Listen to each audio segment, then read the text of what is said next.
आज दार्जिलिंग के सारे नेता मास्क लगा के घूम रहे हैं, मास्क में गोरखालैंड लिखा हुआ, उसको निकाल देंगे चेहरा और कुछ किसी को दिल में लगे चोट लगे, इससे मुझे लेना देना नहीं है। मुझे अगली बार फिर चुनाव लड़ना है ये भी नहीं है। मैं सच कह के जाऊंगा, मैं मरूंगा सच कह के मरूंगा। मुझे वोट नहीं मिलेगी सच कहते हुए नहीं। किसको क्या लगता है उससे मुझे कोई लेना देना नहीं। नीरज जिम्बा ने कहा था कि लायन कभी गधा के साथ डिबेट नहीं करता है, तो खुद को लायन महसूस करते होंगे, मुझे गधा महसूस करते होंगे। आपको गधा कहा था उन्होंने। आप एक ही पार्टी के होकर आमने सामने लड़ाई क्यों कर रहे हैं? आप उनके इशारे पर काम क्यों नहीं कर रहे? मैं उनके इशारे पर काम करने के लिए लोगों ने मुझे वोट नहीं दिया। इसी चेयर पर बैठ के राजू जी ने बड़े अकड़ के साथ मुझे केस लगाने की बात की थी यहाँ। मैं आज इसी चेयर पर बैठ के उनको धन्यवाद देता हूँ। मैं एक विधायक हूँ, विधायक की अपनी एक महत्व होती है। तो इसका मतलब क्या आप मानते हैं कि वो घमंड में है? झाड़ू देने वाला झाड़ू का स्टील वो बहुत हार्ड होता है, सूखा होता है, सूखने के बाद ही झाड़ू बनती है, ठीक है। और वो सूखा होने के बावजूद उसमें अकड़ होती है, हार्ड होता है, वो टूटता है। लेकिन हरा पौधा हरा भरा है, वो बैंड होता है, छोड़ने पर फिर खड़ा होता है। अकड़ अक्सर इंसान को तोड़ देता है। मगर आपकी सारी बातों के साथ ही मैं एक बात और आपको याद दिलाना चाहता हूं कि इस बार वो इलेक्शन में खड़े हुए हैं, इलेक्शन में जीते भी और मत भी उन्हें कम नहीं मिले हैं, अच्छे खासे मत ही मिले हैं। तो नहीं, इस बात पे आप क्या कहेंगे? 4.5 लाख मत से आप 1,86,000 करीब लगभग गिरे हो। हाँ, तो आप उठे हो या गिरे हो, खुद को एक बार आईने में देखना जरूरी है। मगर आपको कोई भी पनिशमेंट क्यों नहीं मिला? क्या डरते हैं क्या पार्टी? नमस्कार, फिर एक बार लेट्स टॉक के माध्यम से आपके साथ एक नए मेहमान को लेकर हम जुड़ रहे हैं। और आज के हमारे जो मेहमान हैं लेट्स टॉक में, वो कर्सियंग के विधायक हैं। उनका पूरा नाम है विष्णु प्रसाद शर्मा और वैसे जाने जाते हैं बीपी बजगाई के नाम से। तो बजगाई जी के बारे में जो मुझे जहाँ तक पता है, मेरी जो जानकारी है उसके अनुसार ये पत्रकार भी हैं, साहित्यकार भी हैं और आलोचक भी हैं। बहुत सारे बहुमुखी प्रतिभाओं के धनी व्यक्ति हैं और इन्हें मैं काफ़ी सालों से जानता हूं। जब ये सिक्किम में पत्रकारिता करते थे उस वक्त से मेरा इनसे जान पहचान है। तो आज एक लंबे अरसे के बाद हमारे साथ जुड़े हैं। इसी बीच इनके ऊपर एक मामला भी हुआ था, वह भी खारिज हुआ है। बहुत सारी बातें हैं जो इनसे जानेंगे। उससे पूर्व मैं बता दूं कि इनके पास और क्या क्या पोस्ट है जो ये होल्ड कर रहे हैं अभी। विधानसभा में बजगाई जी की 3 महत्वपूर्ण समितियों में सदस्य है। Committee of local fund accounts और दूसरी है committee of subordinate legislation और तीसरी है standing committee of public works and public health engineer.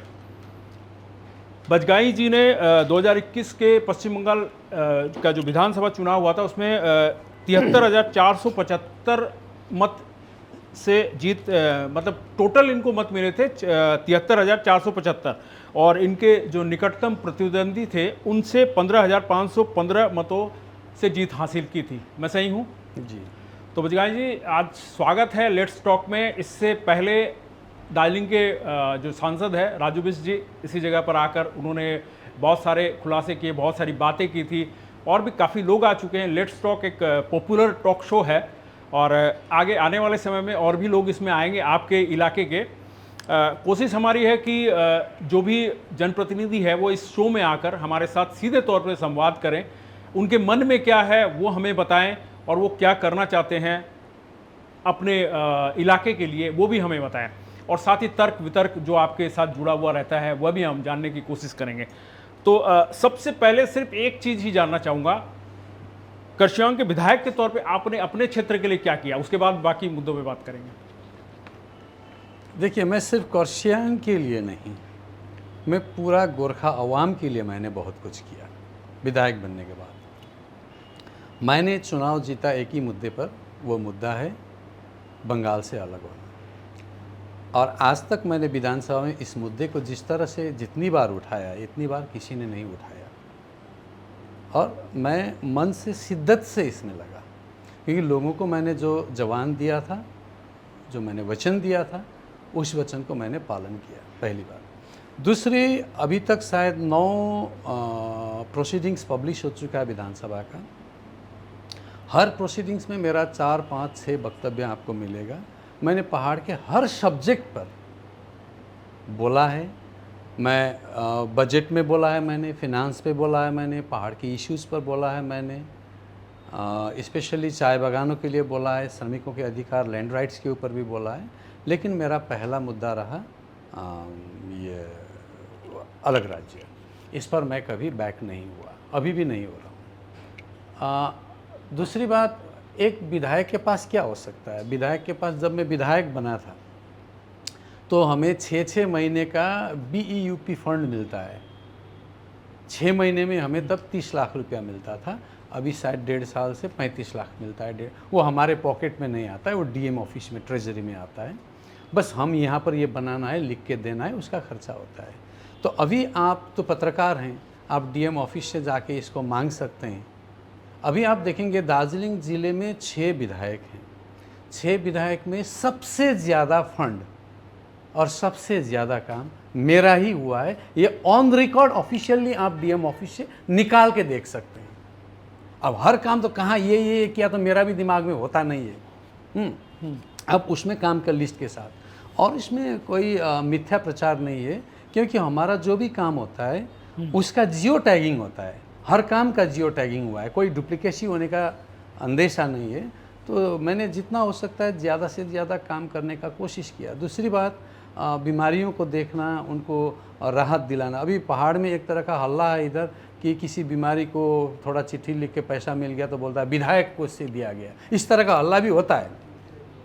लेकिन मैं झूठ नहीं बोलता, मैंने आज तक झूठ की राजनीति नहीं की। मैंने आज तक तकरीबन 140-45 रोगियों को देखा, लेकिन उस पैसे को विधायक कोष नहीं कहा जाता है। विधायक के लिए रोगी देखने के लिए कोई कोष नहीं होता है। ये कोष मुख्यमंत्री राहत कोष होता है, CMRF। हम मुख्यमंत्री को आग्रह करते हैं कि ये बंदा बीमार है, इनको थोड़ा आप हेल्प करो, मुख्यमंत्री कर देते हैं। वो विधायक कोष नहीं है। देखिए, तो इस तरह से जहाँ से भी मुझे जो करने का, जहाँ से हेल्प करने का मुझे मौका मिलता है, मैं कर रहा हूँ। और सबसे इम्पॉर्टेंट बात आपने बोला, क्या किया? केंद्र सरकार से पैसा आया पीने के पानी के लिए, और पहाड़ में आप जानते हैं 70% पहाड़ बिना पानी के स्थिति में जी रहे हैं। क्यों? पीने का पानी का बहुत किल्लत है पहाड़ में, आप सभी को पता है। तो इसमें मैं बहुत खुश था, क्योंकि जब मैं चुनाव लड़ रहा था, मैं भाषण दे रहा था 21 में, तब मैंने बोला था कि सबसे पहले मेरा प्रयास पीने का पानी का होगा। अब मैं बहुत लकी, मुझे कुछ करना ही नहीं पड़ा। मैं विधायक बनते ही केंद्र सरकार से स्कीम आ गई, तो मेरा वचन तो ऐसे भी पूरा हो रहा था। लेकिन बाद में मैंने देखा कि वो पैसा में बहुत बड़ा करप्शन हो रहा है, भ्रष्टाचार हो रहा है। तो मैं सिर्फ कर्सियांग एरिया नहीं घूमा, मैं कालिम्पोंग के कई जगहों पर गया, मैं दार्जिलिंग के कई जगहों पर गया, कर्सियांग के कई जगह, आप वीडियो में देख सकते हैं मेरे सोशल अकाउंट पर, कि हर जगह मैंने करप्शन को पकड़ते हुए, रेट मारते हुए मैं गया। एक 56 लाख का टंकी 6x6 का 8 फुट ऊंचा, 2 लाख लीटर का टंकी पैसा आ चुका है, 2000 लीटर पानी नहीं है, अटता नहीं है उसमें। इस तरह का कई सारा करप्शन मैंने उजागर किया। मैंने लोगों को पीने के पानी के लिए करप्शन पर बहुत बड़ा जोर दिया, लेकिन आपको पता है उसी में मुझे मुद्दा लगा। ठीक है, तो बाकी तो देखिए, वाकई अगर हकीकत की बात करें तो वो तो आपके इलाके की जनता ही बता पाएगी कि आपने क्या काम किए। आपने जो कहा उसे हम मान लेते हैं। आपने जो कार्य अपने क्षमता के हिसाब से किए वो अप्रिशिएट करने लायक है। अगर जनता आपको अप्रिशिएट करती है, आगामी चुनाव में आपको इसका नतीजा खुद ही दिख जाएगा। अब जो बात है वह थोड़ी हम एक अलग सी एक सोच है जो सुनने को मिलता है। लोग कहते हैं कि पहाड़ में भाजपाई नेता सांसद राजू बिष्ट के इशारे पर कार्य करते हैं। आपकी प्रॉब्लम क्या है? आप एक ही पार्टी के होकर आमने सामने लड़ाई क्यों कर रहे हैं? आप उनके इशारे पर काम क्यों नहीं करते? मैं उनके इशारे पर काम करने के लिए लोगों ने मुझे वोट नहीं दिया है। लोगों ने मुझे वोट दिया बतौर विधायक मेरी जिम्मेदारी पूरा करने के लिए, उनके इशारे पर नाचने के लिए नहीं। मैं मदारी का बंदर नहीं हूँ, मैं एक विधायक हूँ। विधायक की अपनी एक महत्व होती है। दूसरी बात, उनके साथ क्यों नहीं बना, ये भी आपका शायद इसके बाद अंदरूनी प्रश्न है। हाँ। प्रश्न सिलोजिस्टिकली मैं ये समझता हूँ। दो इश्यूज के लिए, पहला इशू अलग राज्य। जैसे ही मैंने अलग राज्य का जिक्र किया, मैंने लेटर लिखा विधायक बनते ही जेपी नड्डा जी को, तभी उनसे मेरा अनबन शुरू हुआ। वो चाहते हैं कि मैं अलग राज्य की बात ही ना करूं, और मुझसे ये होगा नहीं, होगा ही नहीं। इसका कई सारा प्रमाण है। अगर इसके ऊपर भी वो मुझे कभी केस करते हैं तो वो सारा डॉक्यूमेंट भी मैं निकाल दूंगा कोर्ट में। फिर देखिए, मैं विदाउट डॉक्यूमेंट बात नहीं करता हूँ। दूसरी बात, 2021 में 12 अक्टूबर को ट्राइपार्टिट मीटिंग हुई थी। अभी फिर 2 तारीख का हल्ला चल रहा है। 3 तारीख, हाँ, 2 या 3 मुझे पता नहीं, हल्ला चल 2 तारीख हल्ला चल रहा है। तो इससे पहले का मीटिंग 12 अक्टूबर 2021। उस दिन मैंने जिस तरह से अपनी बात गृह मंत्री के सामने रखा था, तब गृह मंत्री ने मुझे स्पेशली ट्राइबल इशू पर काम करने के लिए जिम्मेदारी दी थी। जो भी गए थे उन सबको मालूम है। उन्होंने कहा था कि बजगाई जी, आप डॉक्टर विवेक जोशी के साथ मिलकर ये काम करो। डॉक्टर विवेक जोशी उस वक्त आरजीआई के प्रमुख थे, वो भी वही उसी मीटिंग में थे। आप इनके साथ मिलकर काम करो, मैं करूँगा। और मैं आके उनके साथ मिलकर काम करना चाहा सभी को लेके, लेकिन उन्होंने, मतलब सांसद ने जिस तरह की अड़चनें मेरे ऊपर पैदा किया, बाधाएं दी, बस उसी से एक साथ काम करना मुश्किल हो गया। महत्वाकांक्षा तो आड़े नहीं आई ना? मेरी कोई महत्वाकांक्षा नहीं है। मैं विधानसभा, देखिए कई लोग कहते हैं कि मैं एमपी चुनाव में लड़ा मेरी महत्वाकांक्षा के लिए। अगर महत्वाकांक्षा के लिए लड़ता तो बहुत पैसा खर्चा करके बहुत बड़ी बड़ी जनसभाएं करता, और मैं इतना पैसा वाला भी नहीं हूँ कि इतनी बड़ी बड़ी जनसभाएं करूँ और एक चुनाव जीत सकूँ। एक कॉरपोरेट वर्ल्ड से आए हुए एमपी है हमारे, उनके पास पैसा की कमी नहीं है। उनके मुकाबले में पैसा खर्चा करूं इतना ताकत नहीं है मेरे पास। लेकिन गोरखाओं के साथ जो अन्याय और धोखा उनके वजह से हुआ, और पार्टी फिर उन्हीं को टिकट देके भेज रहा है। मैं पार्टी को सिर्फ संदेश देना चाहता था, आप जो कहोगे वो मानने के लिए हम तैयार बैठे, ऐसा सीन नहीं है। मुझे अपना विरोध दर्ज करना था, चुनाव में उठकर मैंने अपना विरोध दर्ज किया, बस इतना ही। कोई महत्वाकांक्षा नहीं। मतलब अगली बार मैं चुनाव लड़ूंगा कि नहीं ये भी मुझे पता नहीं, लोग जो चाहेंगे वो होगा। मतलब आप बागी हैं, आप धोखेबाज नहीं, आप ये बोल रहे हैं? मैं पार्टी के साथ बागी नहीं हूं। पार्टी में कुछ ऐसे व्यक्ति है, ऐसे चेहरे हैं जिसने पार्टी के पूरे छवि को खराब कर रहा है। आप इस बार देखिए, सांसद ने मेरे ऊपर, राजू जी ने केस किया दिल्ली में। केस में उन्होंने कहा कि मैंने उनको डिफेम करने का कोशिश किया। कोर्ट ने कहा इससे आप डिफेम नहीं होते हो। मतलब राजू जी ने झूठ के सहारे कोर्ट में मुझे खड़ा किया। इसी तरह सांसद ने दिल्ली के अधिकारियों, दिल्ली के हमारे पार्टी के अधिकारी और दिल्ली के नेताओं के बीच में मेरा छवि इसी तरह एक मतलब गलत छवि बनाया हुआ है। मैं इसी बात पे आता हूं। नहीं, मुझे जवाब देने दीजिए। राजू जी ने मेरा छवि दिल्ली में जिस तरह से बनाकर वहां दिखाया है, इससे मुझे नुकसान नहीं होगा, पार्टी को नुकसान होगा। नहीं, आपको तो आप, मुझे जहां तक याद है 2021 में चुनाव के समय आप उनके सारथी थे, आप उनके साथ साथ चलते थे। चुनाव जब वो पहली बार लड़ने आए थे तो उनको 2019 का, सॉरी मैं मिस कर गया था, तो उस समय आप उनके साथ साथ थे। सिर्फ सारथी नहीं था, उनको जिताने के लिए मैं 24/7 मतलब उनके साथ ही रहते थे आप। 7 उनके साथ। मैं घर में भी सोया नहीं, वो एक होटल में बैठ के हमारा कैंप चल रहा था, मैं होटल में सोया, मैं घर में भी आया नहीं, पूरा कैंपेनिंग के दौरान नहीं आया। और जितना बड़ा बड़ा रिस्क लिया भाषणों में मैंने, जिसके चलते उन्होंने तो चुनाव जीत लिया, लेकिन सरकार ने मुझे जेल में डाल दिया। मैं जेल तक सहा, मैंने उनको जिताने के लिए मैं जेल तक चला गया दिन। तो इसीलिए ये जो पानी का केस हुआ, खैर मैंने केस, मतलब मेरे पक्ष में केस आया, ये दूसरी बात है, लेकिन उन्होंने मुझे केस किया। मैं आज इसी चेयर पर बैठ के, राजू जी ने बड़े अकड़ के साथ मुझे केस लगाने की बात की थी आपके यहाँ, मैं आज इसी चेयर पर बैठ के उनको धन्यवाद देता हूँ। मैं एकदम बतौर धन्यवाद देता हूँ, मतलब मन से, तहे दिल से धन्यवाद देता हूँ कि आपके लिए मैं जेल तक चला गया, आपको जिताने के लिए मैंने बहुत कुछ किया, सहा बहुत कुछ, जिसको वर्णन करके कोई संभव नहीं है, उसके बदले जब दार्जिलिंग के जनता को पानी पिलाने का अधिकार के लिए मैं लड़ा, आपको मेरे साथ खड़ा होकर लड़ना था, आप मेरे ऊपर केस किया, इसके लिए मैं आपको तहे दिल से धन्यवाद देता हूं। तो आप धन्यवाद दे रहे हैं उनको, राजेंद्र, धन्यवाद, उन्होंने क्योंकि इससे अब लोगों को समझ आने लगा सही क्या है गलत क्या है, मुझे बताने का जरूरत नहीं। मैं इसमें विस्तार से पूछना चाहूँगा कि इसी महीने की 26 मार्च को दिल्ली के राउज एवेन्यू कोर्ट ने दार्जिलिंग भाजपा सांसद राजू बिष्ट द्वारा जो दायर मामला था उसको खारिज किया। और मामला था, आपने एक प्रेस कॉन्फ्रेंस में उठाया था, जल जीवन मिशन घोटाले के संबंध में। ये क्या था मामला, थोड़ा सा मैं जानना चाहूँगा।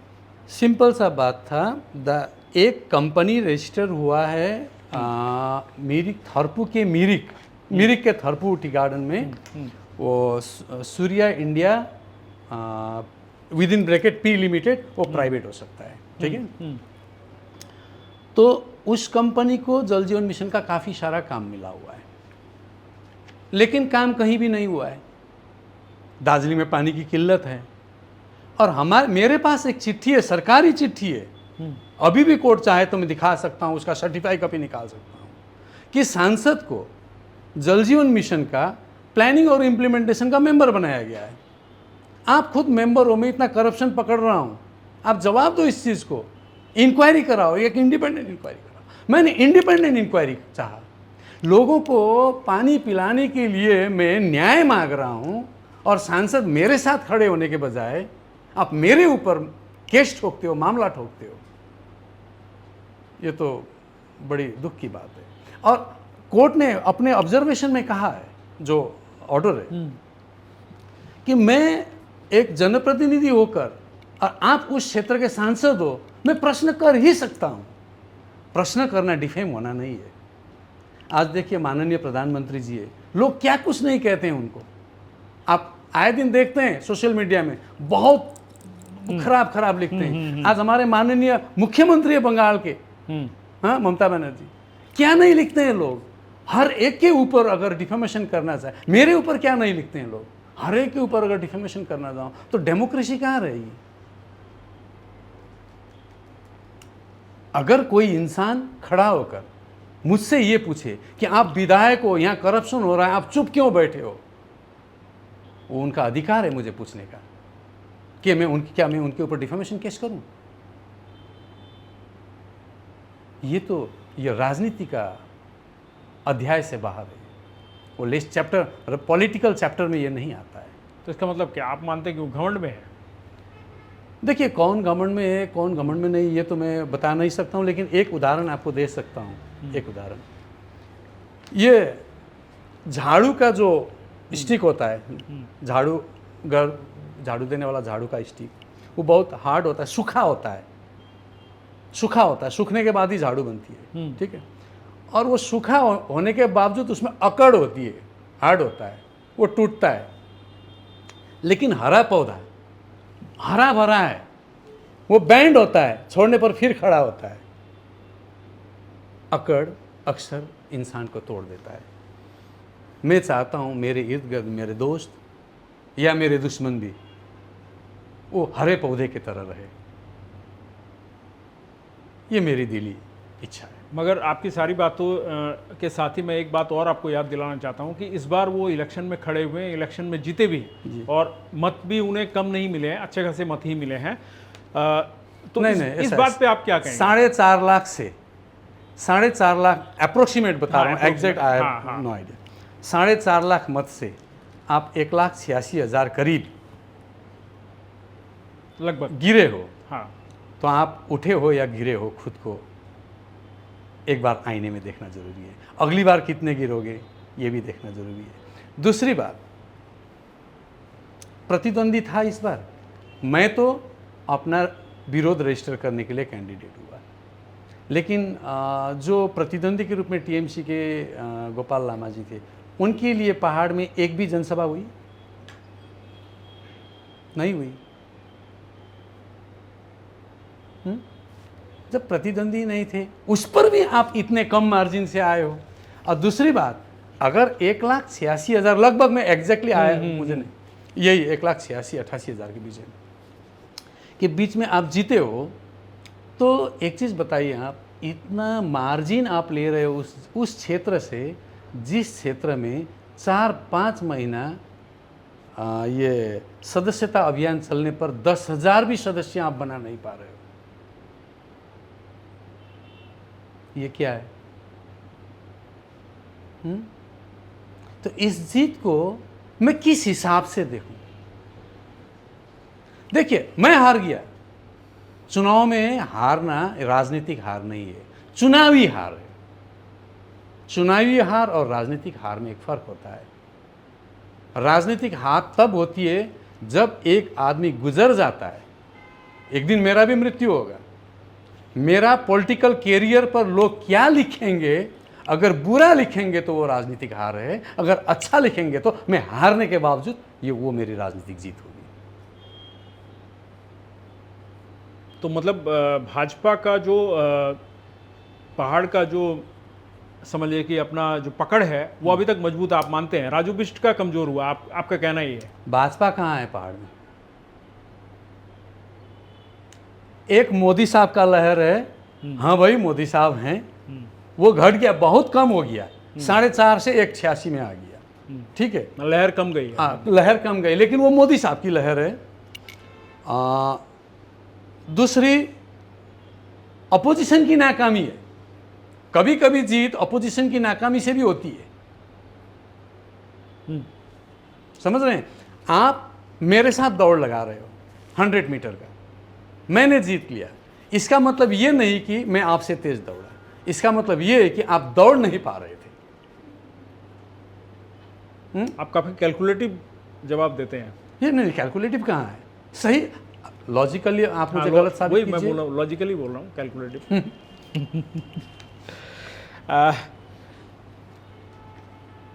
अब हम बात करेंगे अलग राज्य की मांग के बारे में, जो आपने शुरुआत में किया। अब उसको थोड़ा विस्तार में जानना चाहेंगे। अलग राज्य की मांग को लेके आप बहुत ज़्यादा सीरियस दिखते हैं, क्योंकि कुछ महीने पहले, या मेरे पास डेट नहीं है एग्जैक्ट, आप एक बार नारा लगाते हुए विधानसभा में फर्श पे बैठ गए। हाँ, अलग राज्य की मांग को लेकर।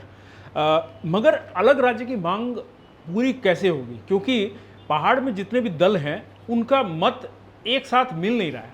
मत मिल रहा नहीं रहा है, ये मैं ऐसा नहीं मानता हूं। किसी का मत एक नहीं है, ये दूसरी बात है। लेकिन मिल क्यों नहीं? आज आप देखिए, मैं बीजीपीएम का बात नहीं करूंगा। इसलिए नहीं करूंगा कि पहले तो वो टीएमसी का अलायंस है जो अलग राज्य देना नहीं चाहती है।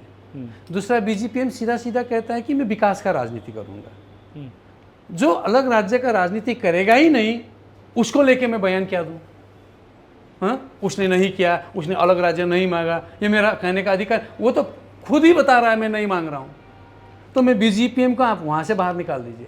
अब बाकी जितना भी है बीजेपीएम को छोड़ के, ऑलमोस्ट सभी तो बीजेपी के पार्टनर है चुनाव में, चुनावी गठबंधन में, शायद अजय एडवर्ड को छोड़कर। अब पहाड़ में जितने भी रीजनल पार्टी है जो बीजेपी के साथ गठबंधन में है, हर एक पार्टी का जन्म में उसका कुंडली देखेंगे, या उसका आप मैनिफेस्टो देखेंगे, या उसका आप घोषणा पत्र देखेंगे, हाँ, या उसका कॉन्स्टिट्यूशन देखेंगे, उसमें पहला बूंदा क्या है? अलग राज्य निर्माण। गोरखा राष्ट्रीय मुक्ति मोर्चा, जीएनएलएफ क्यों जन्मा?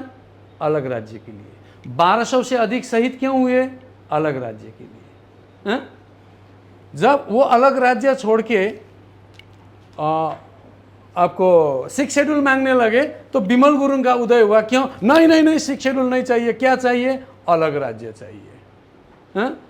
सीपीआरएम, आरबी राय सीपीएम को छोड़कर निकल के सीपीआरएम गठन किया। क्यों? अलग राज्य चाहिए।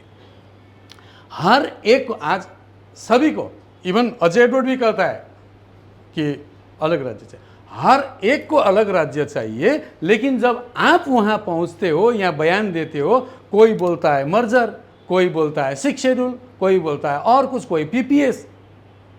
आप खुले दिल से अलग राज्य क्यों नहीं बोल पा रहे हो? क्योंकि आपके अंदर कुछ और है, बाहर कुछ और है। आज दार्जिलिंग के सारे नेता मास्क लगा के घूम रहे हैं। मास्क में गोरखालैंड लिखा हुआ है, उसको निकाल देंगे, चेहरा और कुछ है। किसी को दिल में लगे चोट लगे, इससे मुझे लेना देना नहीं है। मुझे अगली बार फिर चुनाव लड़ना है, ये भी नहीं है। मैं सच कह के जाऊंगा, मैं मरूंगा सच कह के मरूंगा। मुझे वोट नहीं मिलेगी, सच कहते हुए नहीं मिलेगी। किसको क्या लगता है उससे मुझे कोई लेना देना नहीं है। लेकिन आप मास्क लगा के राजनीति कर रहे हो।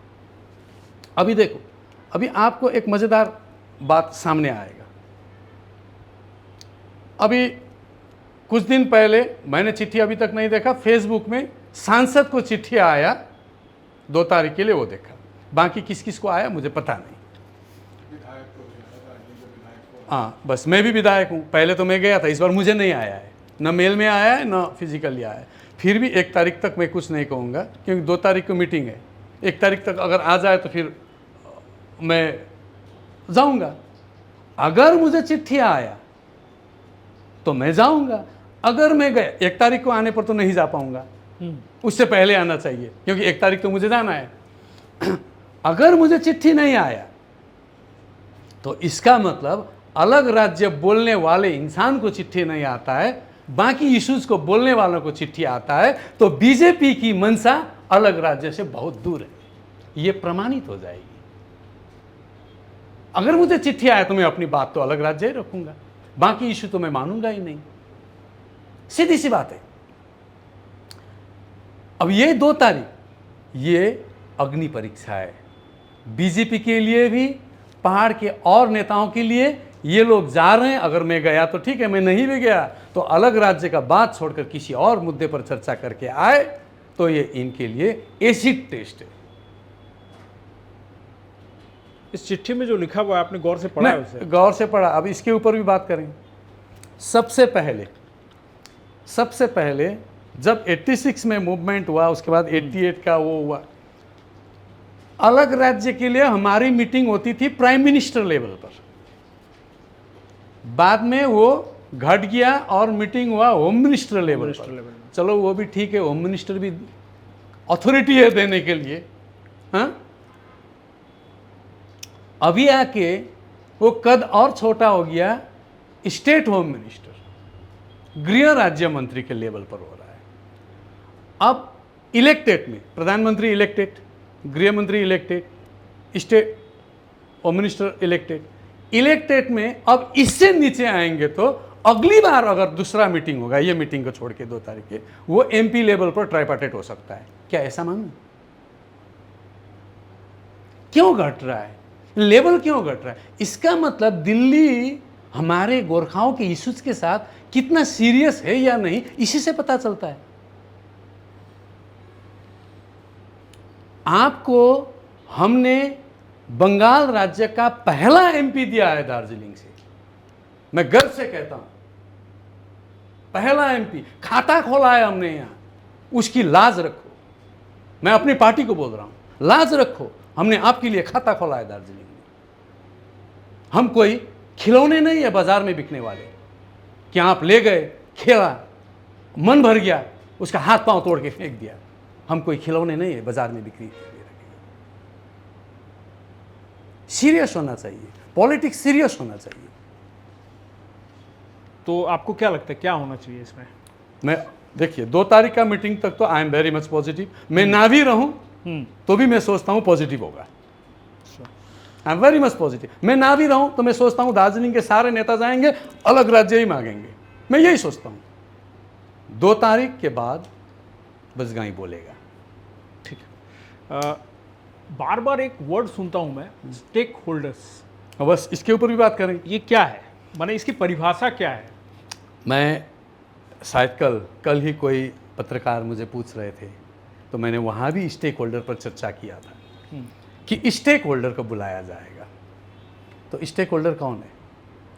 इस देश में रहने वाले हर गोरखालैंड के लिए स्टेक होल्डर है। माने ये आपके हिसाब से परिभाषा? मेरे हिसाब से। अच्छा, और सरकार क्या परिभाषित अब करती है? सरकार क्या परिभाषा देगी इससे मतलब नहीं है, क्या परिभाषा होना चाहिए मैं ये कहता हूं। सरकार क्या सोचेगी ये नहीं, मैं लीगली बोल रहा हूं। मतलब गोरखालैंड स्टेक होल्डर के लिए हर गोरखा है। हाँ, स्टेक होल्डर का मतलब है आप जिस क्षेत्र को लेके राजनीति कर रहे हो और उस क्षेत्र के स्टेक होल्डर ढूंढ रहे हो, इस क्षेत्र में जितने भी, चाहे किसी भी पार्टी से जीता हुआ हो, जितने भी जनप्रतिनिधि है, सारे के सारे स्टेक होल्डर हैं, कोई भी पार्टी के हो। नंबर 1।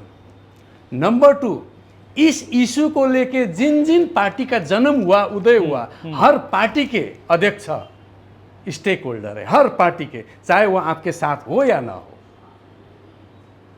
आज के तारीख में अगर अनित थापा जो कहता है कि नहीं नहीं मैं विकास का राजनीति करूंगा, लेकिन सोते वक्त अपने बच्चे के चेहरे को देखते हुए उसके मन में भी आता है नहीं नहीं अगर अलग राज्य होता तो इसका भविष्य अच्छा होता, उसको भी लगता है ये बात, वो भी स्टेक होल्डर है। मैं बता रहा हूं, हर एक के चेहरे पर एक मास्क है, हर एक के चेहरे पर मास्क के उतार के देखो, मास्क, हर कोई स्टेक होल्डर है यहाँ। और आप क्या कहते हो, इसको बुलाएंगे, उसको नहीं, उसको, आप तय कर रहे हो कौन स्टेक होल्डर है कौन नहीं है। आप गलत निर्णय लेके देखो, इसका परिणाम सामने आएगा। चेतावनी दे रहे हैं। चेतावनी नहीं, राजनीति में यही होता आया है। एक प्रश्न है जी,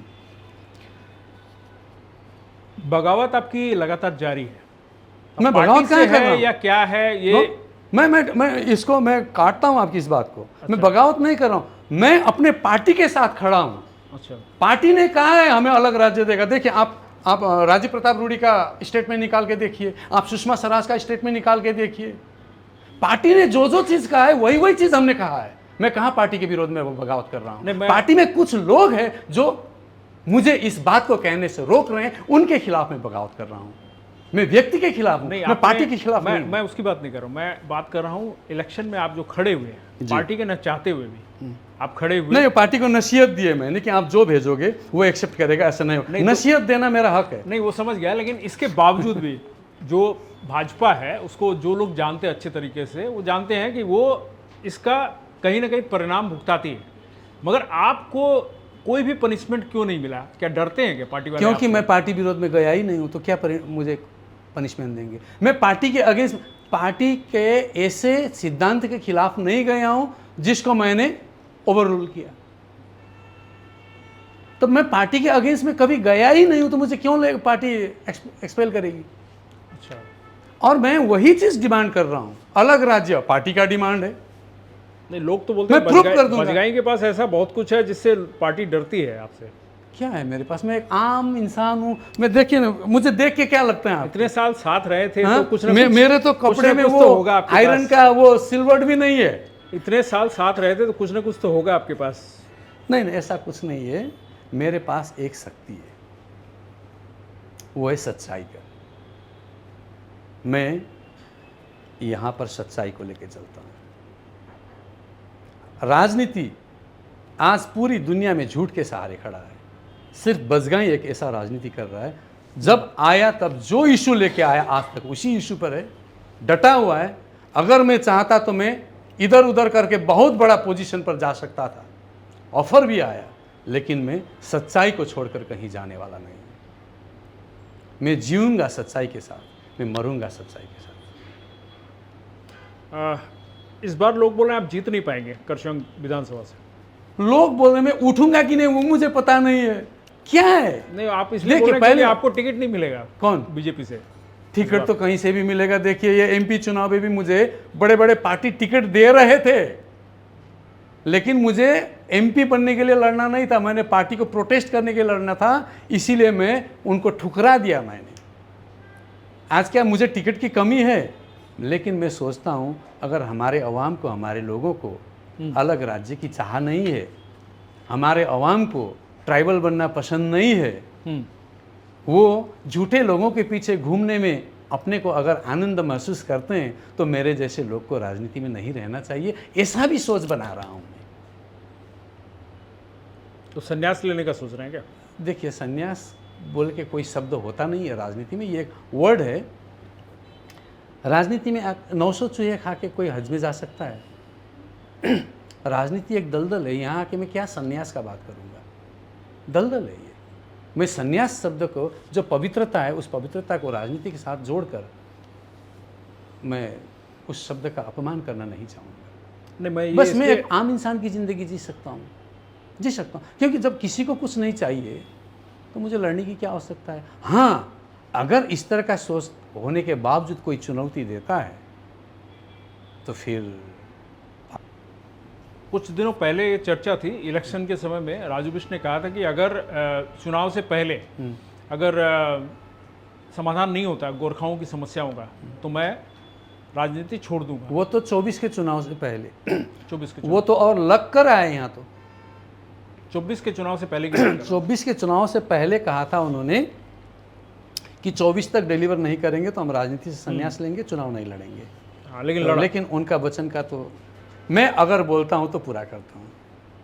मैं दूसरे का गारंटी नहीं लेता, अगर मैं ये बोलता मैं पूरा करता। आपने रिस्क लिया था जी, आपने बोला था और आपने रिस्क लिया था पार्टी मैंने बोला मैं चुनाव लड़ूंगा, मैं लड़ा।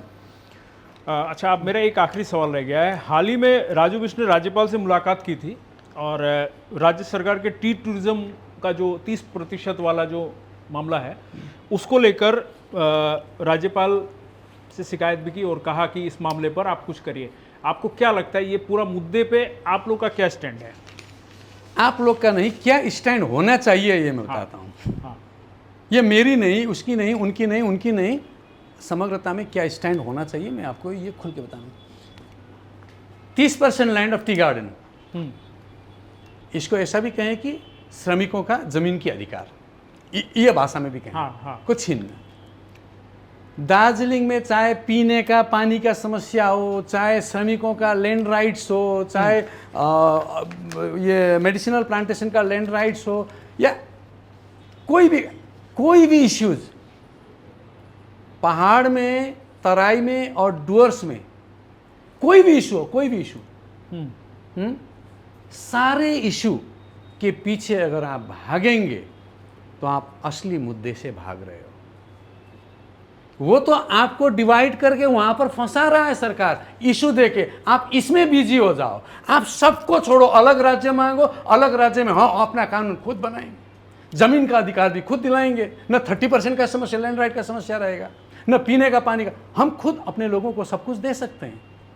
तो अलग राज्य ही ओनली वन सॉल्यूशन ये सारे इश्यूज का। बाकी जितने भी इश्यूज है ये लोगों को राजनीति से बरगलाने का इशू है। मैं मानता हूं इन चीजों की जरूरत है, मैं इन जरूरतों से दूर नहीं भाग रहा हूं, लेकिन इन सारी जरूरतों का एक ही समाधान है, अलग राज्य। और आप उस पर सीरियस हो, आप गवर्नर से जाके अलग राज्य मांगो, आप राष्ट्रपति से मांगो, आप प्रधानमंत्री से मांगो, लेकिन आप उससे भागते हो छोटे छोटे इशू को पकड़ के। ममता दीदी ने ये नहीं किया, उसने ये नहीं किया, या उधर क्या नहीं हुआ, ये छोड़ दो। आप ममता दीदी को दोष दोगे तो अलग राज्य क्यों नहीं दे रही है इसके लिए दोष दो, बाकी इश्यूज के लिए नहीं। आपका काम लोगों को वचन दिया है जो वो पूरा करो, और वचन है हम बंगाल से अलग होंगे, आप उससे भागो मत। आपने कस्में खाई है, उन कस्मों को झूठा मत बनाओ। आपने कहा है ये चीज, मुझे खुद कहा जब 19 के चुनाव में पीपीएस वर्ड आया तो मैंने साफ मना किया, इस वर्ड को मैं नहीं मानूंगा।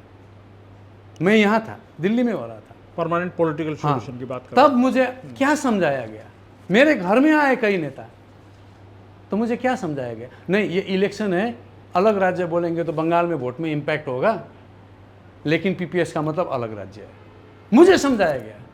और उनके साथ मिलकर मैंने राजू जी के लिए चुनाव में वोट मांगा। दिल्ली से कई केंद्रीय अधिकारी आए, करसियांग के मीटिंग में आए, बाकी जगह अमित शाह जी खुद आए कालिम्पोंग में, हर मीटिंग में मैंने गोरखालैंड बोल के, अलग राज्य बोल के वोट मांगा है उनके सामने। अगर मैं गलत था तो मुझे तब क्यों नहीं रोका गया, अब क्यों रोका जा रहा है? उन दिनों का भाषण आप निकाल के मेरे सुन सकते हो, उन्हीं के सामने मैंने कहा है। तब मुझे समझाना चाहिए था कि बच गए आप, ऐसा मत कहो। तब क्यों नहीं कहा? तब आपको वोट चाहिए था, आज जीत गए हो, उसके बाद आप मुकर रहे हो, ऐसा तो नहीं होगा। ये होने नहीं देंगे, ये होने नहीं देंगे। 2026 की रणनीति क्या होगी आपकी, सीधे तौर पे लास्ट सवाल मेरा? देखिए, मैं इतना लंबा सोच के कभी चलता नहीं हूं, मैं जल्दी बूढ़ा होना नहीं चाहता हूं। I am running 58। मैं इसलिए पूछ रहा हूँ कि आप सक्रिय रहेंगे राजनीति में तो क्या करेंगे आप? मैं इतना दूर 1 साल पीछे का सोचूंगा अभी से, मेरा ये फिर पूरा ये मेरा चेहरा खराब होने लगेगा। लोगों ने तो तैयारी शुरू कर दी है। देखिए, लोगों को तैयारी करने दीजिए। आप जब राह में चलते हो, आजकल तो गाड़ी है, ब्रिज है, सब है। हम थोड़ा पुराने ज़माने के लोग हैं, हम तो गांव से नदी पार करके भी बाजार जाते थे। तो हमारी क्या आदत है, जब नदी में हम पहुंचते थे तभी जूता खोलते थे। नदी आने वाला है बोल के हम 2 किलोमीटर आगे जूता खोल के नहीं जाते थे। तो पाँव में चुभती है ना 2 किलोमीटर। आने दीजिए ना 26। मैं राजनीति में रहूँगा कि नहीं, या क्या करूँगा, तब क्या सिनेरियो पैदा होगा, लोग मुझे कितना उकसाएंगे, कितना सपोर्ट करेंगे या नहीं करेंगे, या मेरे विरोध करेंगे। अच्छा, दार्जिलिंग में आप लोग 3 सांसद हैं। दार्जिलिंग जिले में 3 है या 4 है मुझे लगता है? विधायक, सॉरी विधायक 4 विधायक, हाँ। पहाड़ में 3 है। पहाड़ में 3 है। तो पहाड़ में 3 जो है, पहाड़ में 3 मतलब कर्सियंग, दार्जिलिंग, कालिम्पोंग। कालिम्पोंग 3 है, और इधर है सिलीगुड़ी में 1, 4। नहीं, सिलीगुड़ी में तो और 3 है ना। हाँ, सिलीगुड़ी में 3 है ये, और सिलीगुड़ी, नक्सलबाड़ी, माटीगढ़ा, नक्सलबाड़ी और आपका फांसी देवा। टोटल 6 है। इसका मतलब इनके इलाके में टोटल 6 है। 6। तो 6 में जैसे नीरज जिम्बा है, फिर अपने शंकर घोष है, इनके साथ आपका कैसा रिलेशन है? Very good. शंकर, मतलब नीरज जिम्बा के साथ तो नहीं कहूँगा, क्योंकि मैंने एक डिबेट के दौरान, डिबेट की बात हुई थी, तो नीरज जिम्बा ने कहा था कि लायन कभी गधा के साथ डिबेट नहीं करता है। तो खुद को लायन महसूस करते होंगे, मुझे गधा महसूस करते होंगे। आपको गधा कहा था उन्होंने? करते होंगे। तो मुझे लगा था। फिर विधानसभा में एक बार वो आए, बाकी विधायक भी बैठे थे, उन्होंने मेरे कंधे पर हाथ रखा। वो घटना के बाद मैंने उनका हाथ झटका के फेंक दिया सभी विधायक के सामने, और बोल दिया गधे और लायन में दोस्ती नहीं होती है। तो इससे हमारा रिलेशन क्या है आप समझ जाएंगे। तो दूसरी बात, ये मतलब भरी कमरा में मैंने ये कहा है। रुदेन जी है, और रुदेन जी वैसे हमारे पार्टी से नहीं है, लेकिन एक विधायक होने के नाते वो हमारे कॉलीग है। एक ही सदन के, एक ही छत के नीचे हम लोग बात करते हैं, मतलब सभा में हिस्सा लेते हैं, विधानसभा में। तो इस लिहाज से उनके साथ मेरा रिलेशन खरा। विधानसभा में 294 है, उसमें चीफ मिनिस्टर से मुलाकात नहीं होती है हमारी, और करेंगे भी तो फिर आरोप लगेगा। लेकिन बाकी जितने भी उस सदन में रहते हैं विधायक, मंत्री, वो सदन के दौरान सभी के साथ अच्छा रिलेशन होता है, सभी के साथ एक कॉर्डियल रिलेशन है, हाय हेलो है। कभी उनके यहाँ पर कोई काम होता है तो हमें फ़ोन कर देते हैं, मैं निकाल देता हूँ।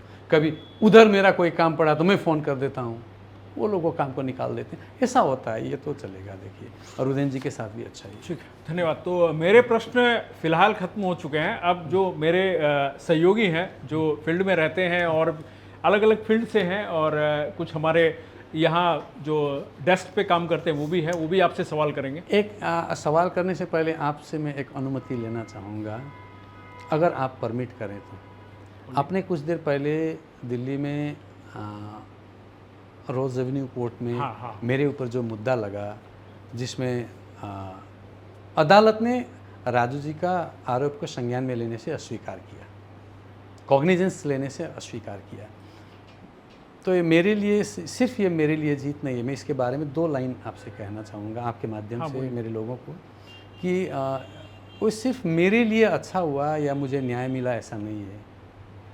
अदालत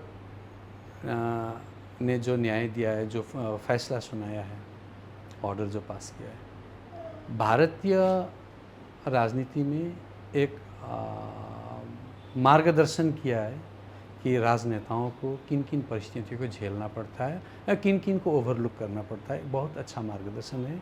मैं इसके लिए उस अदालत को तहे दिल से शुक्रिया अदा करता हूँ। और दूसरी बात, कई लोग होते हैं कि माँ बाप ने बचपन में आपको कैसे संभाला था उसको भूल जाते हैं जवानी में, विशेषकर शादी करने के बाद तो और भूल जाते हैं। हाँ, बेटियाँ थोड़ा याद रखती हैं माँ बाप को, लड़के अक्सर भूल जाते हैं। सभी को नहीं बोल रहा हूँ, 5 उंगली बराबर नहीं होती है। तो ऐसे ही कई लोग बड़े आदमी बनने पर अपने प्राइमरी स्कूल के टीचर को भूल जाते हैं। कई नेता पद पर पहुंचने पर किन्होंने पहुंचाया उनको भूल जाते हैं। लेकिन ये जो केस हुआ इसमें मैं 3 नाम को नहीं भूलना चाहूँगा। मैं आपके माध्यम से बताना चाहूँगा। वेरी यंग मेरे दोस्त के बेटे जो एडवोकेट है, मेरे खुद के दोस्त के बेटे, उनका नाम पल्लव शर्मा है, एडवोकेट पल्लव शर्मा, जिसकी मेहनत इस केस में रंग लाया। और मैं उनको भरी सभा में आपके माध्यम से धन्यवाद देना चाहूँगा। जैसे जब मैं पहली बार विधायक बना था, मैंने कोशिश किया, जिन जिन टीचरों ने मुझे पढ़ाया स्कूल में हर एक से मिलना, मैंने कोशिश किया, जिन जिन को मिल पाया मैं मिला था। मैंने धन्यवाद दिया था कि आज मैं जो कुछ भी हूँ आपके उस शिक्षा के बदौलत। मेरे टीचर के साथ अभी मेरा जो भी है अभी अच्छा रिलेशन है। उसी तरह पल्लव ने अपने 2 दोस्त को इस केस में लगाया था खुद के साथ। वो एक अनिकेत राज भट्टराई हैं, वो एडवोकेट, और एडवोकेट गिरीश अग्रवाल। इन तीनों का मेहनत। और मैं उस जगह पर राजनीति कर रहा हूँ जहाँ पर महाकाल बाबा है, जहाँ पर सिंचिल देवी है। मैं सत्य के साथ खड़ा हूँ तो महाकाल बाबा और सिंचिल देवी का भी मेरे साथ आशीर्वाद रहा। बस इन सब की आप सबकी दुआ, इनकी मेहनत से मुझे नहीं दार्जिलिंग के जनता को न्याय मिला, मैं ऐसा सोचता हूँ। बाकी आप मुझे प्रश्न कर सकते हैं। धन्यवाद। अब नमस्कार विष्णु जी, मैं प्रमोद मिश्रा, और मेरा सवाल यह है कि पार्टी के जो नेता हैं उनसे आपकी नाराज़गी है, अंतर विरोध है, मत विरोध है, इसके बाद भी पार्टी में आप बने हुए हैं, इस प्यार को क्या नाम दें? नहीं, ये प्यार ही है। जैसे देखिए, इसी केस में भी मैं अभी मैंने कहा, मैंने अपने टीचरों को भी धन्यवाद दिया पहले जीतने के बाद। इसी तरह अगर मैं कल राजनीति में ना भी रहूं तो राजनीति छोड़ने से पहले मैं उन सभी को धन्यवाद देके ही छोड़ूंगा, ठीक है। तो उसी तरह मैंने अभी एडवोकेट को भी धन्यवाद दिया। इसी तरह पार्टी में भी मुझे मुद्दा लगा, पार्टी के साथ मेरा अनबन है, सबको ऐसा लगता है, लेकिन हमारे विधायकगण के नेता हमारे माननीय शुभेंदु अधिकारी जी, उन्होंने मुझे ये केस, मुझे जब लगा, उनको जब ये सूचना प्राप्त हुई तो उन्होंने मुझे जिस तरह से एक हौसला दिया, मुझे जो प्रेरणा उन्होंने दिया, मैं उसके लिए भी उनको धन्यवाद देना चाहूँगा। क्योंकि देखिए, मैंने आपको पहले ही कहा इंटरव्यू में, मैं पार्टी के खिलाफ नहीं हूँ, मैं पार्टी के सभी नेताओं के खिलाफ भी नहीं हूँ। मैं कुछ ऐसे लोग हैं जो पार्टी को बदनाम कर रही हैं, लोगों ने मिलकर पार्टी को बनाया, उसको तोड़ रहे हैं, उनके खिलाफ। आपने शुभेंदु जी का नाम लिया कि उन्होंने आपको हौसला दिया इस राजू बिष्ट के मामले को लेकर, तो इसके बाद आपको नहीं लगता कि आपने जो खुलासा किया इसके बाद राजू बिष्ट और शुभेंदु अधिकारी में भी ठन जाएगी? नहीं, क्यों ठनेगा? शुभेंदु ने, वो विधायकों के नेता है, लीडर ऑफ अपोजिशन, मतलब जितने भी विपक्षी विधायक के वो नेता है, और विपक्षी विधायक के अंदर मैं खुद हूँ, तो नेता होने के नाते मुझे संभालना उनका कर्तव्य है, उनका ड्यूटी है। उन्होंने अपना ड्यूटी पूरा किया, इससे क्यों अनबन होगा? कोई अपना कर्तव्य वहन करता है, मुझे ढाढ़स देता है, मुझे संभालता है, उसके साथ अनबन क्यों होगा? वो तो फिर मैंने कुछ देर पहले एक उदाहरण दिया था आपको, एग्जाम्पल, वो झाड़ू का स्टिक जैसा, वो तो टूटेगा ना फिर।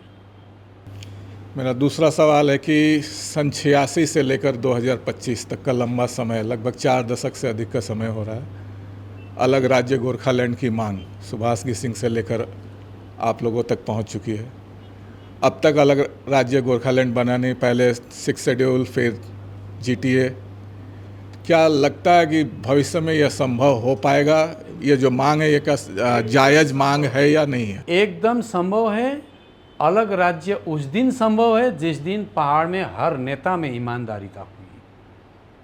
हम राजनीति में ईमानदार नहीं है, अपने डिमांड के ऊपर, अपने खुद के मांग के ऊपर ईमानदार नहीं रहेंगे तो ये मांग कभी पूरा नहीं होगा। नमस्कार वजगई जी, मेरा नाम मनोज कश्यप है और मेरा सवाल है, इसी चेयर पे सांसद राजू बिष्ट आए थे और हम लोग प्रश्न किए थे। उस दौरान उन्होंने कहा था कि आप ज्ञानी बहुत है लेकिन आप में गुण नहीं है, यानी कि आप अंडरस्टैंडिंग नहीं कर पाते कोई मुद्दा को लेकर, आप में वो सहनशीलता नहीं है कि कोई बात को, तो क्या है बात? और आप ज्ञानी तो है और दिख रहा है आपने जो जैसे बातों का जवाब दिया, तो गुणी क्यों नहीं है उनके अनुसार? देखिए क्या कमी है आप में? देखिए, अगर किसी वृक्ष में फल लगा हुआ होता है तो वो झुका हुआ होता है। तो झुकने का मतलब फल है, ठीक है। हार्ड स्टीफ वाले वृक्ष अगर झुका हुआ है तो फल है।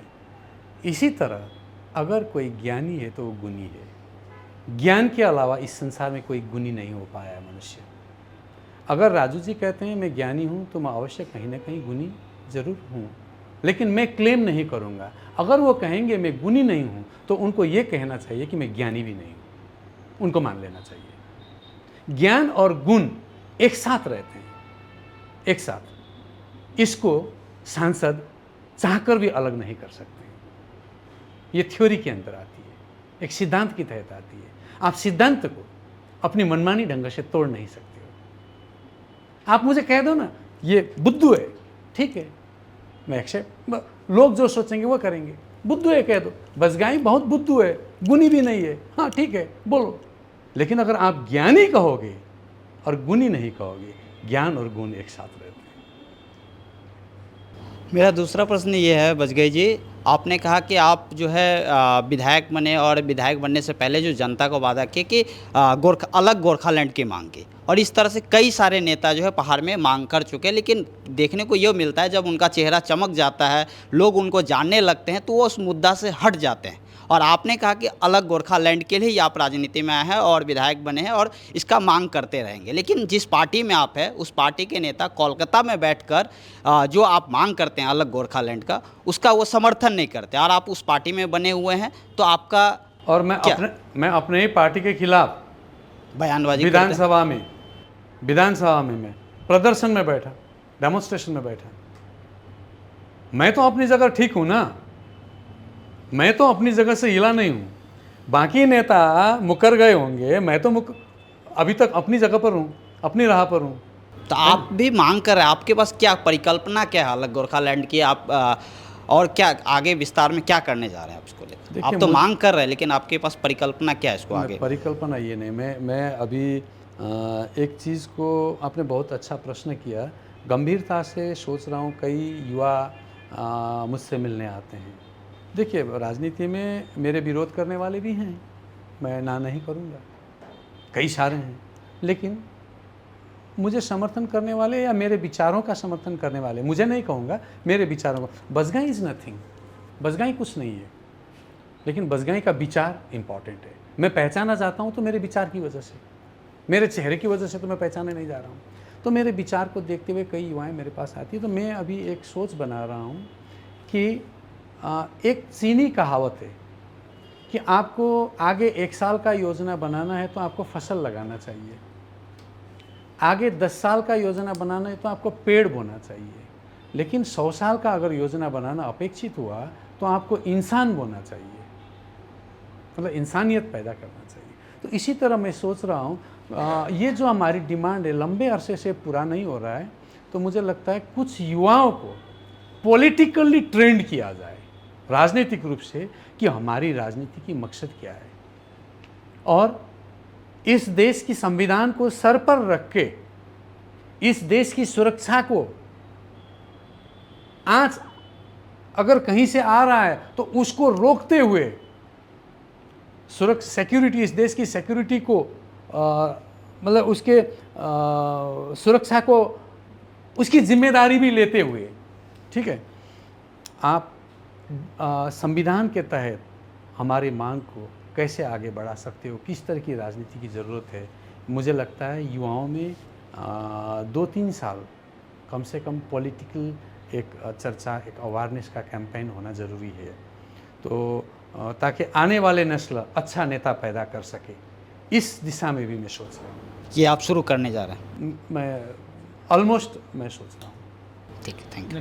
नमस्कार सर, मैं वर्षा वर्मा, खबर समय के एंकर हूँ। सर, जैसा कि आपने कहा कि राजनीति एक दलदल है, और आपने एक और बात भी कही थी कि आप पे केस भी दर्ज किए गए हैं, तो एक सवाल मेरा ये है कि अगर आप एक पॉलिटिशियन अभी है तो ये सारी चीज़ें हो रही है, तो आपने कभी सोचा है कि अगर मैं एक पॉलिटिशियन ना होता तो कुछ और होता, और पॉलिटिशियन ना ही होता तो सही होता? ये आपने बहुत अच्छा सवाल पैदा किया। देखिए, मैं पॉलिटिशियन बनने से पहले पत्रकार रहा, भाई साहब जानते हैं संजय जी, और मैं अपने ज़माने का अपने ज़माने में जिस तरह का मैंने पत्रकारिता किया वो खुद अपने आप में एक मिसाल है, रिमार्केबल एक मिसाल है।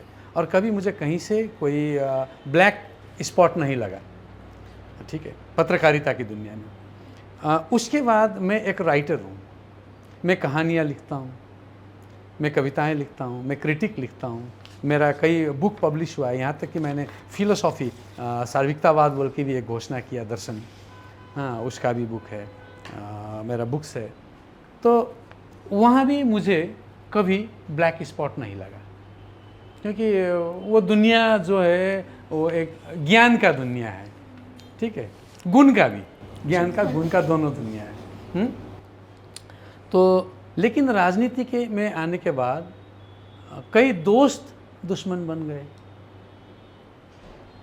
जो कल मुझे घृणा करते थे ऐसे कई लोग मेरे दोस्त बन गए। तब मुझे लगा कि राजनीति का चेहरा और समाज का बाकी चैप्टर का चेहरा थोड़ा अलग है। तो इसीलिए मैं समझता हूँ कि ये एक दलदल है, लेकिन दलदल शब्द जो है ये बुरा शब्द नहीं है। दलदल खुद में पानी कैरी करता है जो जीवन है, ठीक है।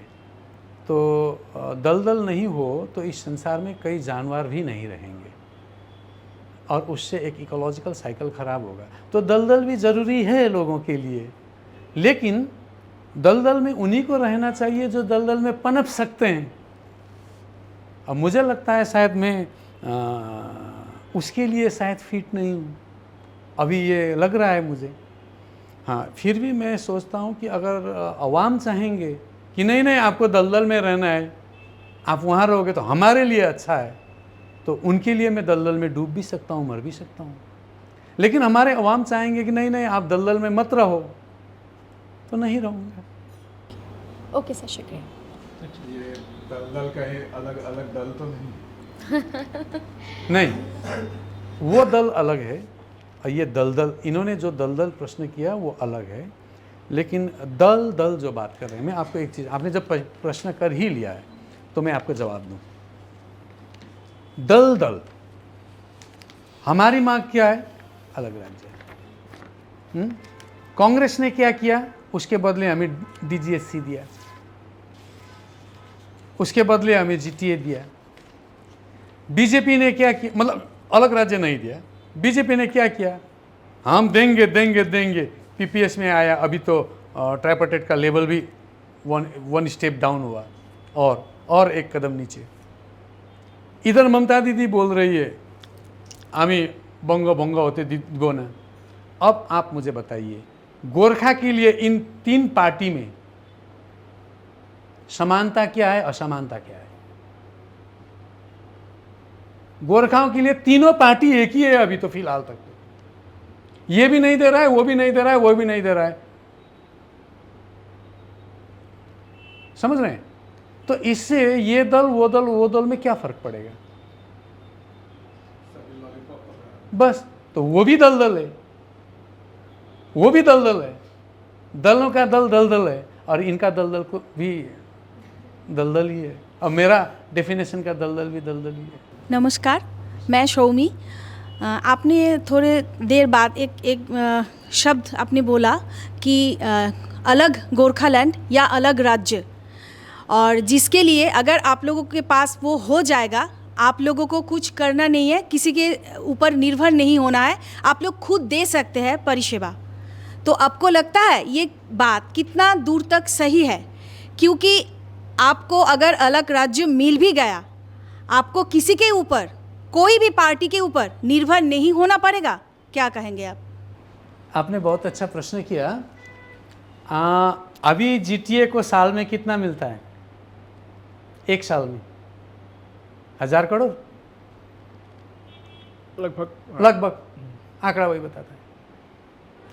17 में आंदोलन हुआ, जिस दिन आंदोलन 50 दिन पहुंचा, 50 डेज, तब बंगाल सरकार का तरफ से एक बयान आया, आधिकारिक बयान, कि हमें 5,000 करोड़ का नुकसान हुआ। 50 दिन में हम 5,000 करोड़ का नुकसान करवा सकते हैं, तो हमारे पास रेवेन्यू कितना आ रहा है? तो आपके आप नहीं, आप रेवेन्यू कितना आ 2017 रहा में है? कि आप लोगों का कोई नुकसान नहीं हुआ था, सरकार का तो नुकसान हुआ, वो लोग बोले हैं। नहीं, आप बात को समझने की कोशिश करें। 50 दिन में 5,000 करोड़ वो हमसे कमा रहे हैं, लेकिन 365 दिन में आप 1,000 करोड़ दे रहे हैं। आप कितना ले रहे हो, कितना दे रहे हो, आप हिसाब देखो। तो हमारे पास रेवेन्यू कितना है? हम लोग टिम्बर में रीच है, टूरिज्म में रीच है, ये जल विद्युत जो प्रकल्प है ये हमारे यहाँ हो सकता है, नीचे नहीं हो सकता है। देखिए, हाँ, चाय में रीच है। अब चाय देखिए, अभी क्या बोलता है, जो बोनस का वक्त आता है नुकसान में जा रहा है। कौन बोल रहा है चाय बागान नुकसान में जा रहा है? फिलहाल अभी एक रिकॉर्ड एक टी कंपनी ने किया, वो बिल्कुल प्राइवेट 5 गांव से मिलकर एक संगठन का एक कंपनी है, जिसको कुछ लोग मिल के चलाते हैं। वो रजिस्टर्ड टी गार्डन नहीं है, 5 गांव मिलकर, रिम्पोचा, वो विश्व रिकॉर्ड दाम में बिका इस बार।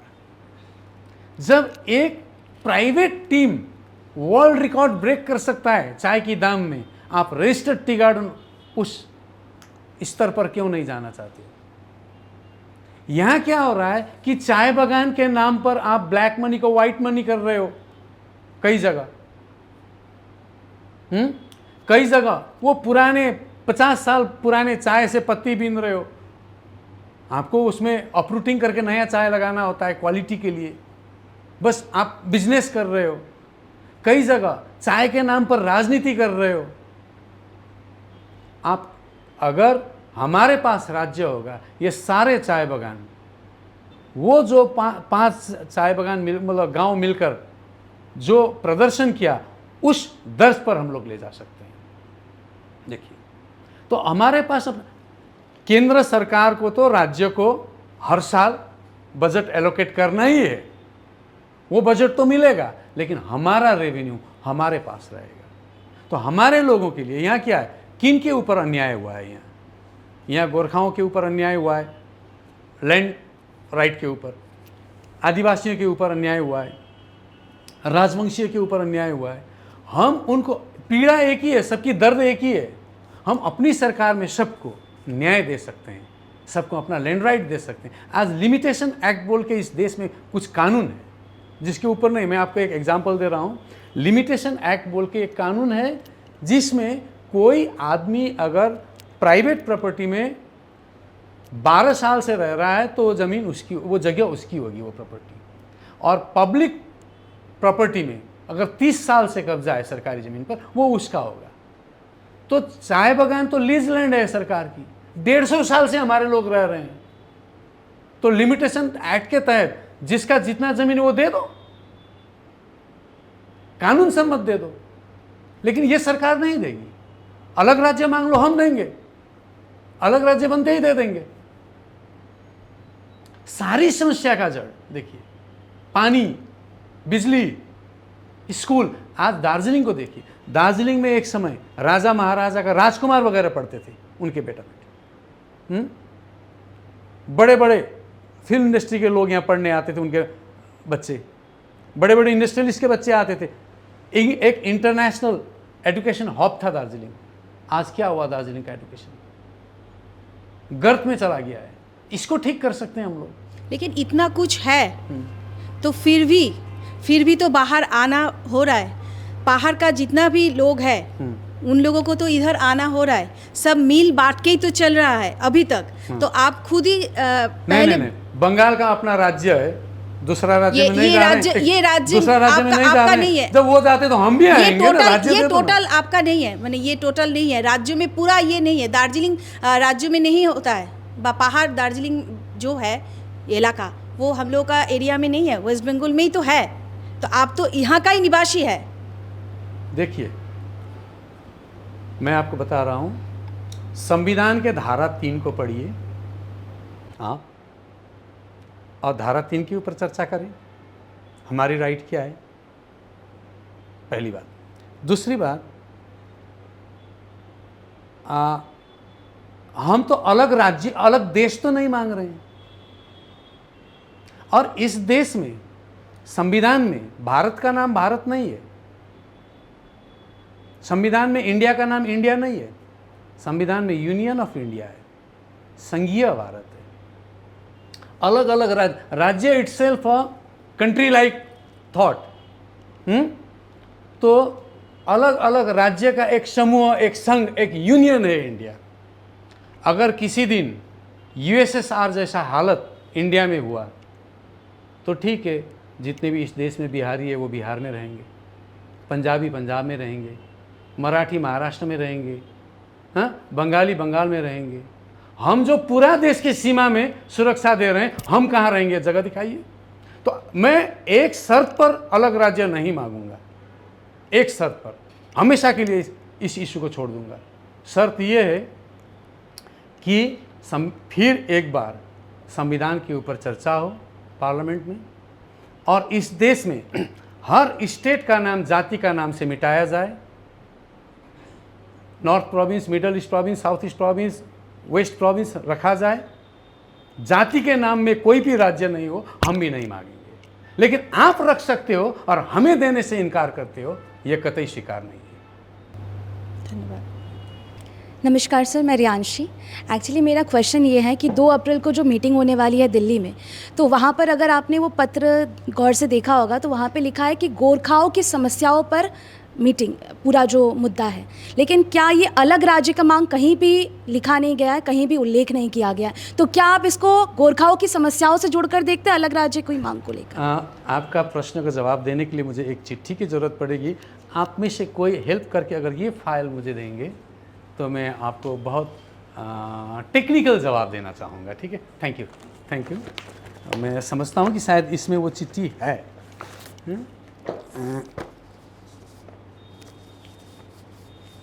थोड़ा सा वक्त लिया, राइट, बिल्कुल। देखिए, ये मुझे आया नहीं है, ये सांसद का आया हुआ चिट्ठी मैंने फेसबुक से निकाला है। ठीक है, और इस चिट्ठी का ऊपर लेटर का नंबर है। आपने देखिए, इस लेटर का नंबर है फाइल संख्या 12013/012011 ठीक है। इसी नंबर पर चिट्ठी आया था 2021 का मीटिंग का। ये मेरा चिट्ठी मुझे आया हुआ, ये 21 का है। इसी नंबर पर, वो फाइल संख्या सेम है, इसी नंबर पर चिट्ठी आया था 2020 में 27 जुलाई को। सेम फाइल संख्या, सेम फाइल संख्या। अब पहला 2020 में 27 जुलाई में आया हुआ चिट्ठी का सब्जेक्ट पढ़ के सुना रहा हूँ। सब्जेक्ट है meeting to review the issue related to GTA. मतलब ऐसा फाइल से ये चिट्ठी आया है, खोला गया है, जिसमें आपका पीपीएस भी है, 6 शेड्यूल भी है, जीटीए भी है, ट्राइबल इशू भी है। एक खिचड़ी वाला फाइल से आया। मेरा सवाल भी है, यहाँ बोलना मुश्किल, तो उस मीटिंग में तो कुछ भी हो सकता है। गोरखा का क्या इशू है, ये यहाँ बोलना मुश्किल है। बस इतना है, जो यहाँ से जाएंगे तो आप क्या उम्मीद कर रहे हैं कि इस बार भी कुछ ऐसा ही होने वाला है? क्योंकि कई बार अलग राज्य का तो कहीं भी उल्लेख नहीं किया गया। क्या इशू? अभी तक जितना भी बैठकें हुई, जैसे मैं आपको बता दूं कि 2021 में अक्टूबर में जो 12 तारीख बैठक हुई थी, तो खुद गृह मंत्री ने कहा था कि अगले महीने नवंबर में बैठक करेंगे। वो 3 साल लगा आते आते। अब इस बार बैठक होगा चुनाव से पहले। अब ये बैठक फिर दूसरा, इसके सेकेंड बैठक फिर 29 में होगा, ऐसा मान सकते हैं। कि जो पैटर्न को स्टडी करके, पैटर्न तो सही नहीं बता रहा है, पैटर्न तो बहुत जिगजैग चल रहा है ट्रैक में, लेकिन हम विश्वास करते हैं कि ये बैठक अच्छा हो। जी सर, मेरा दूसरा सवाल आपसे ये है कि डिफेमेशन केस के बारे में लगातार चर्चाएं हो रही है और हमने देखा भी कि किस तरीके से जब राजू बिस्टा सर यहाँ पर पहुँचे तो उन्होंने कहा था कि बजगई जी के ऊपर हम डिफेमेशन का केस लगाएंगे कि लगाया है, कुछ ऐसा उन्होंने कहा था। लगाएंगे, मतलब लगाने के लिए बोल दिया।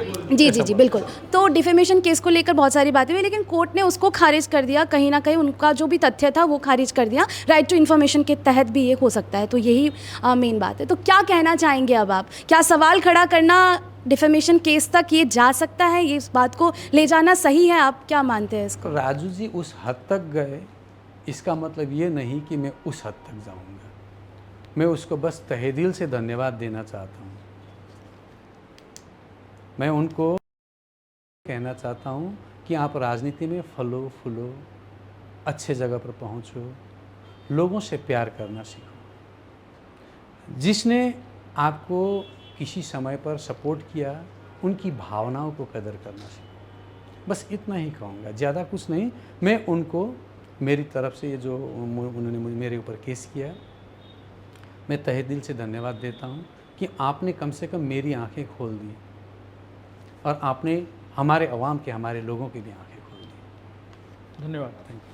तो काफ़ी लंबा एक वार्तालाप हुआ, एक संवाद हुआ जिसमें कई सारे मुद्दे खुलकर सामने आए। आपने भी काफ़ी मुखर होकर जवाब दिया उन बातों का। हमारे लोगों के भी जो सवाल थे, टेढ़े मेढ़े जिस तरह के भी सवाल थे उनको सारे आपने, सीधे थे। हाँ आपने उनको, और मेरे भी कुछ सवाल आपको टेढ़े भी लगे होंगे, सीधे भी लगे होंगे, मगर आपने जवाब बखूबी दिया। ये आपकी जो बुद्धिमत्ता है उसको दर्शाता है और मुझे लगता है ये आपका पत्रकारिता का ही कमाल है जो अभी काम आ रहा है। क्योंकि मैंने भी देखा है उस समय जब हम सिक्किम में आप थे, मैं भी जाता था, पवन चामलिंग की सरकार थी उस समय, आप उस समय पत्रकारिता करते थे, तो मुझे लगता है आप पॉलिटिक्स से उस समय से जुड़े हुए हैं। मैं उस वक्त उसी समय पॉलिटिक्स से में भी था। हाँ, क्योंकि इसको आप दलदल है कि दलदल नहीं है उस समय समझ गए थे आप, इसलिए आप मजा लेने आ गए इसमें। अगर मैं गलत नहीं हूँ तो। नहीं, ऐसा मजा लेने नहीं, लोगों की एक डिमांड यहाँ पर लगातार है, उसको लेकर खिलवाड़ हो रहा है, तो मुझे लगा कि उस इशू को लेकर मुझे आगे बढ़ना चाहिए, तो मैं राजनीति में। तो सिक्किम से यहाँ क्यों आना हुआ, ये अगर मैं थोड़ा मैं यहाँ का आदमी हूँ। नहीं, आप तो सिक्किम में ही थे ना उस समय, तो सिक्किम में की मैं काम राजनीति में करने, आप। मैं सिक्किम में काम करने के लिए गया, फिर भंडारी साहब ने मुझे उनके साथ रखा, तो वो दूसरी बात है। अच्छा, लेकिन देखिए, मेरे फॉरफादर सोनादास हैं, मैं पला बड़ा जरडाका में हूँ क्योंकि मेरे पिताजी इलेक्ट्रिसिटी बोर्ड में नौकरी करते थे, तो मैं तो इस ज़मीन से जुड़ा हुआ आदमी हूँ। समझ। तो चलिए, बहुत लंबी बातचीत हुई और मुझे लगता है दर्शकों को भी यह पूरा एपिसोड लेट्स टॉक का पसंद आएगा, क्योंकि इसमें हमारे साथ विष्णु प्रसाद शर्मा जी हैं जो कि करशोंग से, और ख़ासकर करशोंग के जो लोग हैं उन्हें भी काफ़ी पसंद आएगा ये, क्योंकि इन्होंने जो बातें की, क्योंकि ये विधायक हैं वहाँ के और काफ़ी डीप रिसर्च करके रखा हुआ है इन्होंने पूरे राजनीति स्तर पे। आप क्या करशोंग से के लोगों को खुलकर सीधे तौर पर कुछ कहना चाहेंगे तो कह सकते हैं हमारे कैमरे के माध्यम से? बस मैं इतना ही कहूँगा, छोटी छोटी बातों में उलझना ठीक नहीं है। नेता कई छोटी छोटी चीज़ आपके आगे रख देते हैं, लेकिन हमारी लक्ष्य क्या है और उस लक्ष्य को कैसे कैरी करके आगे बढ़ें, ये सारी समस्याओं का जड़ कहाँ पर है, उस जड़ में पानी कहाँ डालें, क्योंकि जड़ वहाँ है, पानी यहाँ डालेंगे नहीं होगा, तो उसको पहचानने की कोशिश करें। धन्यवाद। तो आज हमारे साथ मेहमान थे विष्णु प्रसाद शर्मा जी, बीपी बजगाई, जो कि करशोंग के विधायक हैं, और इनसे हमने काफ़ी एक लंबी बातचीत की जिसमें हमें भी काफ़ी मज़ा आया बातचीत करके, क्योंकि बहुत कम अवसर होता है जिसमें हम खुलकर इतनी बातें पूछते हैं और लोग भी खुलकर बिना टोके हमें कि हम इसका जवाब नहीं देंगे, ऐसे बहुत कम लोग होते हैं। मेरा तजुर्बा है, मेरा इस पूरे पत्रकारिता क्षेत्र में तजुर्बा है कि लोग गुस्सा हो जाते हैं, माइक निकाल देते हैं, बहुत सारे ऐसे अवसर भी आते हैं जब जवाब देना नहीं चाहते या हमें बोलते हैं कि ये सवाल ही आपका गलत है। बहुत बार हमें ये सुनने मिलता है, मगर हमें लगता है कि हमारा कोई सवाल गलत नहीं होता है, क्योंकि हम जो भी सवाल करते हैं, जनता जो बातें करती है उसको लेकर ही हम सवाल करते हैं। हमारा व्यक्तिगत किसी भी व्यक्ति से कोई भी द्वेष नहीं है, क्योंकि हम पत्रकार हैं, हम उसी धर्म का निर्वाह करते हैं और करते रहेंगे। और रही बात बजगाई जी जहाँ से आते हैं, पहाड़ का मुद्दा है, ये मुद्दा बहुत पुराना है। इस मुद्दे पर इन्होंने भी जो बात कही कि इस मुद्दे पर, अलग राज्य के मुद्दे पर ये आगे भी लड़ते रहेंगे, बात करते रहेंगे, बात रखते रहेंगे। तो इस विषय पे अब आगे क्या होता है ये तो भविष्य के गर्भ में छिपा हुआ है। इसके बारे में अभी हमारे सामने कुछ भी खुलासा नहीं है, क्योंकि इस बारे में क्या होगा और ये जो अप्रैल में जो मीटिंग होने वाली है उसके अंदर भी क्या बातें होंगी, इस बारे में आगे फिर कोशिश करेंगे। बजगाई जी से भी फिर एक बार मिलने की कोशिश करेंगे। 2 तारीख के बाद हम जानने की कोशिश करेंगे। आपके विचार अगर हो सके तो आप हमें ज़रूर अपने वीडियो के माध्यम से हमें वीडियो बनाकर जरूर भेजिए। हम पोस्ट करने की कोशिश करेंगे कि आपके विचार इस मुद्दे पर क्या है। तो तब तक के लिए आप देखते रहिए हर समय खबर समय। धन्यवाद।